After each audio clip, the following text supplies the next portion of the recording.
死者蘇生を発動。2度目の動画削除によるアカウント1週間停止から戻ってまいりました。皆さん大変お待たせいたしました。待たせたな、エンド。い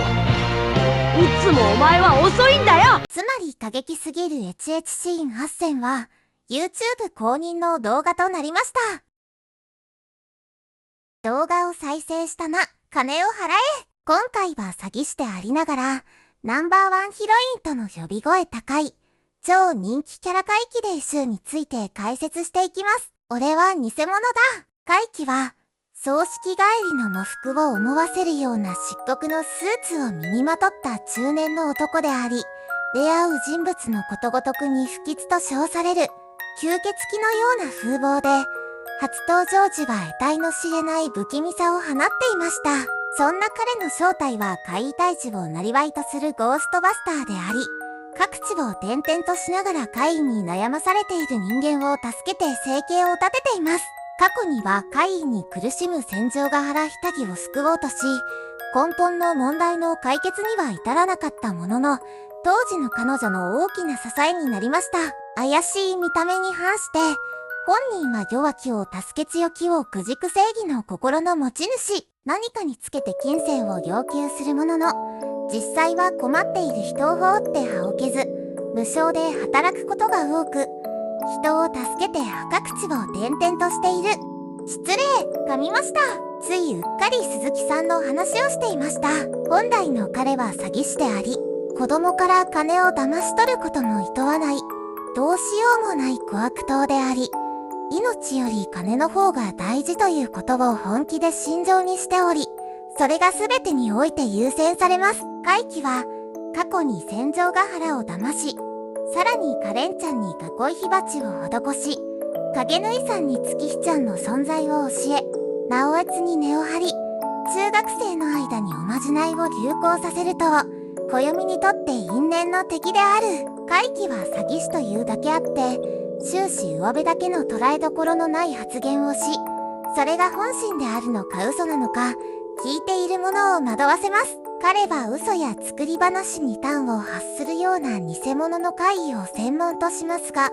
彼自身は怪異を商売道具としてしか見ておらず、怪異は存在しないが、存在を信じているものを知っているというスタンスをとっています。怪奇は中学生の財布から小銭からポイントカードまで根こそぎ奪うような悪党ですが、その信念や発言があまりに格好よく、彼の手にかかれば神であっても騙せてしまうのです。実際に因縁の敵ではありますが、他に頼る相手がおらず、最終手段として下着は怪奇になで子を騙す依頼をし、それを引き受けた彼は決死の騙しにより神をも騙してみせました。そのまさかの怪奇が語り手を務めた恋物語では、彼のファンが続出したに違いありません。特に最後の騙しは怪奇が本音を心から語っているように見え、その言葉一つ一つが持つ説得力は凄まじく、やはりこの男に騙せないものはないと感じさせます。時折覗かせる一本筋の通った美学と信念の他に、怪奇の魅力としてその人間臭さが挙げられます。彼は負けず嫌いであり、一本取られると皮肉を言い返したり、何かやり返さないと気が済まない点や、自身のついた嘘で沖縄へ行くことになったりと、可愛げがあるのです。騙しを依頼された時も、鏡の前でそれを受け入れるメリットがあるのかどうか、自問自答している姿もどこか滑稽で、彼を愛さずにはいられない一場面でしたね。怪奇は推しの影縫さんと同級生であり、そこに先輩のガエンさんと手織りを加えたメンバーのオカルト研究会というサークルに所属していました。そのつながりとしてガエンネットワークに属しますが、騙しの件でガエンさんとは縁を切ることになりました。怪奇は星野のことが苦手だったようですね。そして先輩のガエンさんの姉である東江さんは怪奇の家庭教師をしていたようで、彼は憧れを抱いていたようです。そして彼女の娘である駿河のことを気にかけており、直接会いに行き、焼肉をおごっていましたね。その際に、怪奇を見て逃げ出したスルダを、本当かはわかりませんが、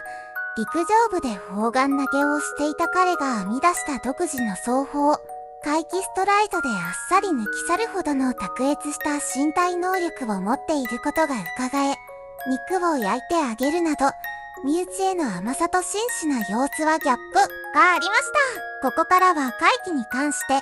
まことしやかに囁かれる3つの説について紹介します。まず1つ目は、怪奇ヒロイン説です。怪奇は男でありながら、そのあまりのヒロイン力の高さや、唯一オープニングを歌っていることから、ヒロインではないかという議論がなされています。2つ目は戦場ヶ原初恋説です。これに関しては副音声からもほぼ確定していますが、問題は怪奇の方がどう思っていたかですね。恋愛感情はないにせよ、何らかの理由で気にかけていたことは間違いありません。戦場ヶ原家を騙した詐欺グループを潰したりしたのも、そのためでしょう。3つ目は、怪奇生存説です。恋物語のラストで、騙した相手に頭部をめった打ちにされ、致死量の血を流した怪奇は生きていたのか、それとも何らかの方法で存在していたのかについて議論があります。この3つの説については、今後、別途動画にするのでお楽しみに。以上で今回の動画を終わります。今回の動画からお前が得るべき教訓は、怪奇は物語シリーズナンバー1ヒロインということだ。次回の動画でお会いできることを楽しみにしています。